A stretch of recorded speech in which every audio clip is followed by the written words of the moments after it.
It is my great pleasure and honor to introduce the Governor of Missouri, Governor Jay Nixon.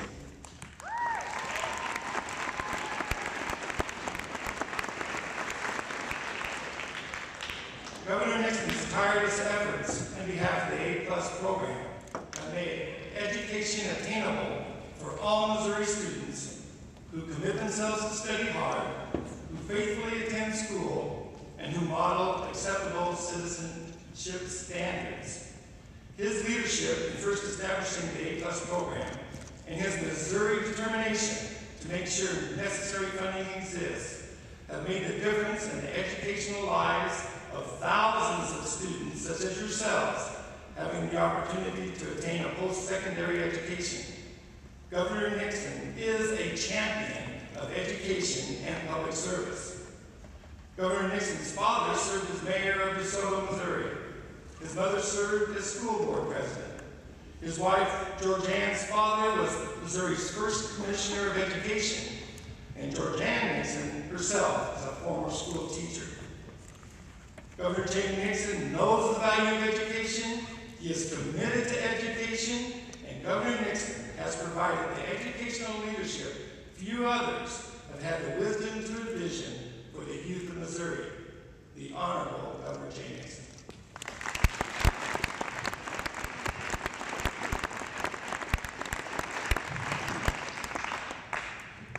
Good morning. It is always a pleasure for the First Lady and I to visit one of Missouri's outstanding public schools, and Georgianne and I are especially pleased to be here with the Bearcats. As we travel to schools, we take pictures with the logos all around the state, the ones that are painted by various classes and whatnot. That's just it's a stunning looking Bearcat with those green eyes. It'll look good. It's also great to see students here participating in a great simple shakeout. I know these are the kind of days you want to have drills, days in which it's nice and calm. But if that earthquake does come back to this region of the state, making sure we save lives because of that drill is important. You all participated in that drill this morning with 468,000 other Missouri school kids that are in affected areas. And I appreciate you taking the time to think about disaster preparation. It means a huge, huge difference. Now, we've had the chance this morning to tour some classrooms and meet with some folks. It's important, I'm just going to say a few things here, and then we'll let you get back to school. But great schools like Dexter High don't exist by accident. Great schools are possible only because of strong support from every part of the community, from parents, grandparents, employers, taxpayers, and civic leaders. Each of us has our hand in the success of our public schools. I say that in Missouri, public education is a value, not a political position. It is something we share and respect. Of course, none of that would be possible if we didn't have the commitment of the school teachers, administrators, and others that work here for you all. And I mean, Missouri's public school teachers have answered a call to service to their communities to make their communities stronger and more prosperous. And we are thankful for their service, and I hope that as I look out here among you, many students, that some of you take that high calling as your profession also. We value their contribution to our state and thank them for their commitment. Now, because of the incredible teachers here at Dexter and throughout Missouri, our public schools have always been and always will be open to all, beacons of hope, opportunity, and excellence for everyone.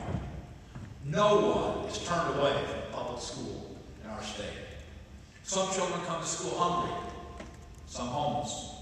Some bear the burdens of poverty and neglect.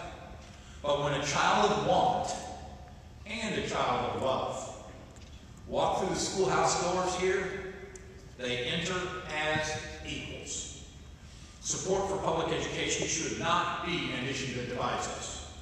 It should be, and here in Missouri, public education is an enduring value that unites us. Just like your community came together to pass a bond issue, to build this facility, to upgrade your other facilities, that choice made by this community to support you and future generations and to make sure it was taken care of at that level is impressive and respectful of what the task needs to get done here. Now, some states have opted to balance their budgets on the backs of school children. For example, Kansas cut its K-12 schools by $232 per child. Texas took $4 billion from the education budget, triggering massive layoffs in the K-12 system. South Carolina, Arizona, and California have each reduced funding per pupil by 20%. But I haven't met one parent or one teacher, quite frankly, or one student in Missouri who thinks we should balance our budget by taking money from the kids' classrooms. For the past 3 years, even in very challenging budget times, we've maintained level funding for K through 12. This year, we've added a little bit to that, about $5 million extra to state level. It's not the target we want to eventually get to, but the bottom line is we're moving in that direction in a clear signal. Working with the General Assembly to get that passed, to get that done. I want to get that done this year so that that continuation of guarantee funding is out there. But today, we're here for one other reason. We're here to applaud the teachers, administrators, students, and families at Dexter High School for going the extra mile and getting our A+ designation. Now, these folks behind it, the board, the administrators, the teachers, all have to do a lot to make it an A+ school. They have to go through about a 3-year process to make sure that that qualification gets met. And Dexter was one of more than 50 schools that joined the ranks of our A+ schools at the end of last academic year. Since I've become governor, we've added 110 schools across the Show Me State that have that A+. As the teachers and administrators here can attest, getting A+ isn't easy. Schools are required to undergo extensive application and review process to earn a designation. They develop strategies and move forward. But what's the big benefit of A+? And why is your governor here congratulating you all and challenging you all to be A+ students, every single one of you? It's because 3 simple reasons. Number 1, being at school, which is an A+ requirement, get a solid grade, which is an A+ requirement, and mentoring younger students are all positive steps forward.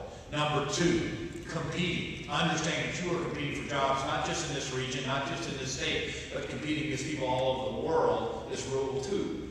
The students of the future are going to have to get more educated. Rule 3 is 60% plus of the jobs in just the next few years are going to require either a 2- or 4-year degree to be qualified for them.